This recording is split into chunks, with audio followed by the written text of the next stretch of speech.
நிறைய இருந்துச்சான். அது எப்போ பார்த்தாலும் போய் யாராவது ஏதாவது வாங்கி வச்சிருந்தாங்கன்னா உழைச்சி வச்சிருந்தா திருட்டு வந்துடும். திருட்டு நரி.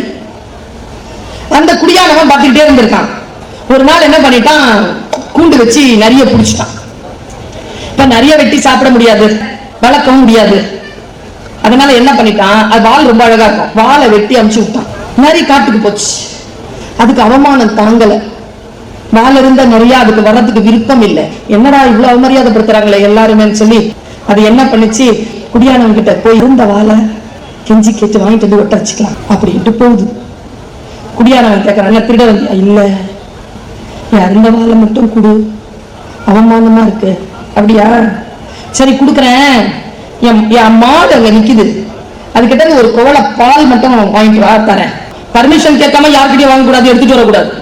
நேரா மாட்டுக்கிட்ட போய் கேட்டுச்சான் நரி, ஒரு குவளை பால் தரேன், சாப்பிடறதுக்கு ஒரு கட்டு புல்லு கொண்டாந்து போடுச்சு. நேரா புல்லு கிட்ட போச்சான்.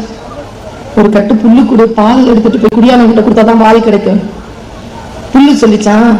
ஒரு வாளி தண்ணி ஊத்திட்டு அறுத்துட்டு போச்சான். நேரா ஆத்தங்கரை கிட்ட போய் நின்று ஆத்துக்கிட்ட கேட்டுச்சான், ஒரு வாளி தண்ணி குடுக்குறியா, பால் வாங்கணும்.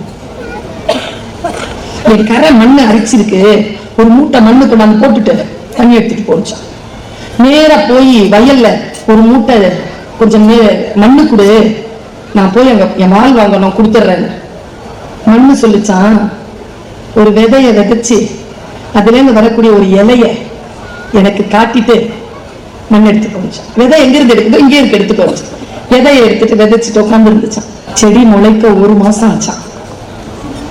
அப்போ அந்த நரிக்கு தெரிஞ்சுதான், ஒரு இலை வரத்துக்கே 1 மாசத்துக்கு காத்திருக்கணுமே, நாம இப்படி திருட்டுத்தனமா போய் எல்லாருடைய உழைப்பையும் சுரண்டி கொண்டிருந்தோமே, காலத்திற்கு எவ்வளவு பெரிய மரியாதை இருக்கிறது, எப்படி காத்திருப்புன்றது எவ்வளவு பெரிய விஷயங்கிறத அந்த நரி புரிந்து கொண்டது என்று அந்த குழந்தைகளின் குட்டி கதை முடிகிறது.